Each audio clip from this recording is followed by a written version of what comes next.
श्री श्री 1008 श्री युवराज स्वामी रामकृष्णाचार्य जी महाराज को social media पर follow करके दिव्य सत्संग का आनंद प्राप्त करें। भगवान अपनी सेवा प्रदान करके हर एक का कल्याण करना चाहते हैं। इसके पहले भगवान ने जितने अवतार लिए, सब अवतारों को ध्यान करके भगवान को पश्चाताप है। किस बात का पश्चाताप है? ध्यान से सुनिएगा।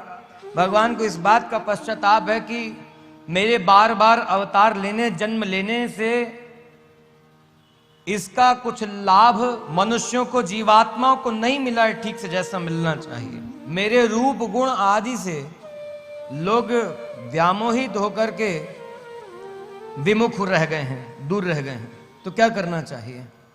भगवान ने कहा अब किसी को कोई साधन करवाने की जरूरत नहीं है, बल्कि इनके लिए स्वयं मैं ही साधन बन जाऊं। तो किस प्रकार साधन बनूं?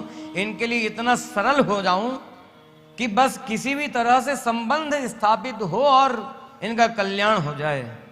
तो यह भी भगवान का गुण है। ये सौलभ्य गुण भगवान इसलिए धारण करते हैं कि जीवात्मा का कल्याण होने में कोई कठिनाई ना हो। इसमें दोनों बातें समझनी है। एक तो पूतना के उद्धार के विषय में भगवान की जो इच्छा है, वह पूतना पूर्व जन्म में कोई इच्छा की, उसको भगवान को पूर्ण करना है, वो भी है। और इस तरह की इच्छाएं, इस तरह के संकल्प विकल्प, इस तरह के अनुकूल प्रतिकूल विचार और क्रियाकलाप ये अनंत जन्मों से जीवात्मा के रहे हैं। लेकिन एक बार मन में यह इच्छा हुई कि भगवान की सेवा करें, तो फिर भगवान अपनी सेवा प्रदान कर देते हैं। एक बार ये इच्छा करे कि भगवान का दर्शन हो, तो भगवान फिर दर्शन देते हैं। इच्छा सच्ची होनी चाहिए। और इच्छा होती भी कैसे है? इसी पूतना का प्रसंग लीजिए। तो पूतना पूर्व जन्म में राजा बलि की बेटी थी। किसकी? दैत्यराज बलि की। जिस बलि का प्रसंग सुना आपने, भगवान ने वामन रूप धारण करके जिससे 3 पृथ्वी मांगी थी, उस राजा बलि की बेटी थी पूर्व जन्म में। और भगवान छोटे बच्चे का रूप बना करके गए, तो इसके मन में आया कि ये ऐसा सुंदर बालक मेरे होता तो मैं दूध पिलाती। तो ये आधी बात इसने सोची, आधी इच्छा। भगवान के सुंदर रूप को, भगवान के बाल रूप को देखकर के मन में इच्छा जागृत हुई थी। तो इस तरह से इसमें भगवान ही कारण है। यह इच्छा होने में भी भगवान ही कारण है, और इस इच्छा को पूर्ण करने में भी भगवान ही कारण है। दोनों साथ साथ चलता है। एक अच्छी इच्छा हुई भगवान को देख करके, एक अच्छी इच्छा होती है भगवान के विषय में कुछ बात सुन करके, भगवान के चरित्रों को सुन करके।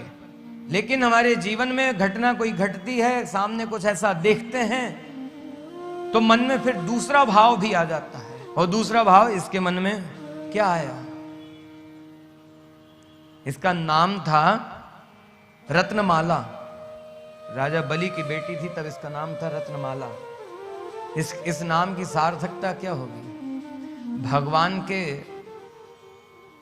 सेवार्थ हमारा सर्वस्व लगे, ऐसे सुंदर रत्न जिसके पास हैं, जो सूत्र में पिरोए हुए ऐसे रत्न हैं, वो रत्नमाला कही जा सकती है। लेकिन इसके नाम के विपरीत आचरण।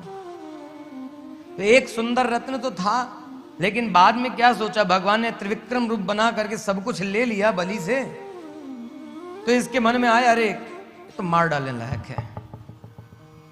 भगवान ने कहा ठीक है, ये संशयात्मिका बुद्धि है ना, और मन हमेशा संशय में डालता रहता है जीवात्मा को। तो जीवात्मा की ये दशा तो हर समय रहने वाली है। जीवात्मा की ये स्थिति हमेशा रहने वाली है।